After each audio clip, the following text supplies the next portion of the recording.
Hello అండి, welcome to Lakshmi వలోలాస్ kitchen. నేను మీ లక్ష్మి. ఈరోజు వీడియోలో చికెన్ ఫ్రై ఎలా చేయాలో చూపిస్తున్నానండి. ఇదివరకు చాలా రెసిపీస్ పెట్టాను, కానీ ఇదైతే చాలా త్వరగా అయిపోతుంది అండ్ టేస్ట్ కూడా చాలా ఎమ్మీగా ఉంటుందన్నమాట. ముఖ్యంగా అయితే కనుక బ్యాచిలర్స్ చాలా ఈజీగా చేసేసుకోవచ్చు. మరి ఈ రెసిపీని ఎలా చేయాలో చూసే ముందుగా వీడియోకి లైక్ చేసేసి మీ ఫ్రెండ్స్కి కూడా షేర్ చేయండి. సో స్టార్ట్ చేసేద్దాం. చికెన్ ఫ్రై చేసుకోవడం కోసం ముందుగా చికెన్ని మ్యారినేట్ చేసుకోవాల్సిన అవసరం అయితే ఏం లేదండి. సో ముందు ఏం చేయాలంటే స్టవ్ ఆన్ చేసి ప్యాన్ పెట్టుకుని 2 టేబుల్ స్పూన్స్ వరకు ఆయిల్ వేసి వేడి చేసుకున్నాను. తర్వాత ఇక్కడ నేను 1/2 కిలో చికెన్ తీసుకున్నానండి. దీన్ని శుభ్రంగా వాష్ చేసుకుని డైరెక్ట్గా ఆ చికెన్ని మనం వేడి చేసి ఉంచుకున్న ఆయిల్లో వేసేసుకోవాలి. మీడియం ఫ్లేమ్లో ఉంచుకొని చికెన్ అనేది అడగంటకుండా కలుపుకుంటూ ఉండాలన్నమాట. మనం చికెన్ వేసుకున్న కొన్ని సెకండ్స్కి అది కలర్ చేంజ్ అవుతుందండి, చూసారు కదా ఇక్కడ. సో అలా కలుపుకుంటూ అడగంటకుండా ఉండాలి. తర్వాత మొత్తం చికెన్ అంతా కూడా కొంచెం కలర్ చేంజ్ అయిన తర్వాత మీడియం ఫ్లేమ్లో ఉంచుకొని మూత పెట్టేసి ఒక 3 to 4 మినిట్స్ పాటు మగ్గించుకోవాలి. అలా మగ్గించుకుంటే అప్పుడు మనకి చికెన్లో ఉండే వాటర్ అంతా కూడా సపరేట్ అయిపోతుంది. ఇక్కడ చూసారు కదా ఎంత వాటర్ వచ్చిందో చికెన్ నుంచి. సో ఈ వాటర్తోనే మనకు చికెన్ అంతా కూడా ఉడికిపోతుంది. అప్పటి వరకు మళ్ళీ మూత పెట్టేసుకుని మీడియం ఫ్లేమ్లో ఉంచి ఇంకొక 3 to 4 మినిట్స్ పాటు చికెన్ని బాగా మగ్గించుకుంటూ ఉడికించుకోవాలి. మొత్తం అయితే కనుక ఒక 8 మినిట్స్ పాటు మనం మీడియం ఫ్లేమ్లో ఉంచుకుంటే చికెన్లో ఉన్న వాటర్ అంతా కూడా ఎగిరిపోయి చికెన్ ఈ విధంగా బాగా ఫ్రై అవుతుంది అండ్ మనం వేసుకున్న ఆయిల్ కూడా సపరేట్ అయిపోతుంది అనమాట.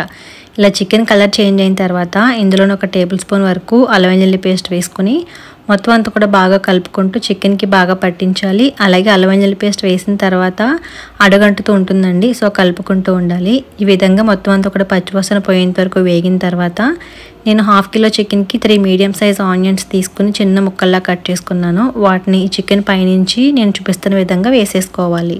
అలాగే ఒక రెమ్మ కరివేపాకు కూడా వేసుకుని ఈ ఆనియన్స్ చికెన్ కూడా బాగా కలిసేలాగా కలుపుకోవాలండి. మనకి చికెన్ ఆల్రెడీ ఉడికిపోయి ఉంటుందండి ఒక 70% వరకు.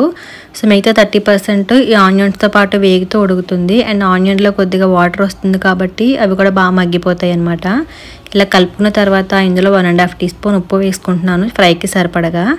అలాగే ఒక 2 టీ స్పూన్ల కారం కూడా యాడ్ చేసుకున్నాను. ఇంకా స్పైసీగా కావాలంటే కొద్దిగా యాడ్ చేసుకోవచ్చు. అండ్ దీంతో పాటు ఒక 1/2 టీ స్పూన్ పసుపు కూడా వేసుకుని ఇవన్నీ కూడా మొత్తం చికెన్ పీసెస్కి బాగా పట్టేలాగా కలుపుకోవాలి. అండ్ అల్లం వెల్లుల్లి పేస్ట్ ముందు వేసుకున్నాం కాబట్టి అడుగంటుతూ ఉంటుంది, కలుపుకుంటూ ఉండాలి. ఇప్పుడు మూత పెట్టేసుకుని ఒక 2 మినిట్స్ పాటు మగ్గించుకోవాలండి.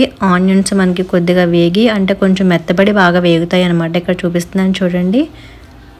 ఈ విధంగా ఆనియన్స్ కొద్దిగా మెత్తబడి చికెన్ ఇంకాస్త కుక్ అయిన తర్వాత ఇందులో 2 టీ స్పూన్ల ధనియాల పొడి వేసుకుంటున్నాను. అలాగే 1 టీ స్పూన్ జీలకర్ర పొడి కూడా వేసుకున్నానండి. దీంతో పాటు ఒక 1/2 టీ స్పూన్ గరం మసాలా పొడి కూడా వేసుకుని ఒక 5 పచ్చిమిర్చి కూడా కట్ చేసి వేసుకున్నాను. ఇవి మర్చిపోయి ఇప్పుడు యాడ్ చేయలేదండి, ఇప్పుడు వేసుకుంటే బాగుంటుందని వేసాను. అలాగే ఇంకొక 2 రెమ్మల కరివేపాకు కూడా వేసుకున్నాను. ఫ్లేవర్ చాలా బాగుంటుంది ఇలా లాస్ట్లో వేసుకుంటే. ఇప్పుడు ఇవన్నీ కూడా బాగా కలుపుకోవాలి. ఇలా కలుపుకున్న తర్వాత ఆ మసాలా ఫ్లేవర్ అంతా కూడా చికెన్కి పట్టడం కోసం మూత పెట్టేసుకుని ఇంకొక 2 మినిట్స్ పాటు లో ఫ్లేమ్లో ఉంచి చికెన్ని ఫ్రై చేసుకోవాలి. ఇలా ఇంకొక 2 మినిట్స్ పాటు మగ్గించుకుని తర్వాత మూత తీసుకుని చూసుకుంటే చికెన్ ఫ్రై అంతా కూడా బాగా వేగిపోయి ఉంటుందండి అండ్ ఫ్లేవర్ కూడా చాలా బాగుంటుంది అనమాట. ఇంకా లాస్ట్లో ఏమైనా కొద్దిగా అడుగంటితే గరిటెతో విధంగా తీసేసుకోండి, చాలా బాగుంటుంది అది అన్నంలో కలుపుకొని తింటే. ఇలా బాగా వేయించుకున్న తర్వాత ఇందులోనే కొద్దిగా కొత్తిమీర కూడా వేసుకోవాలండి. ఫైనల్గా కొత్తిమీర వేసేసుకుని మొత్తం అంతా కూడా బాగా కలుపుకొని స్టవ్ ఆఫ్ చేసేసుకుంటే ఈజీగా అండ్ చాలా టేస్టీగా ఉండేటువంటి చికెన్ ఫ్రై రెడీ అయిపోయినట్టే. మరి ఈ వీడియో కనుక మీకు నచ్చితే లైక్ చేసి యూజ్ అవుతుంది అనిపిస్తే మీ ఫ్రెండ్స్ కూడా షేర్ చేయండి. అలాగే ఫస్ట్ టైం నా ఛానల్ని చూస్తున్న వారు తప్పకుండా సబ్స్క్రైబ్ చేసి నాకు సపోర్ట్ చేయండి. Thank you for watching.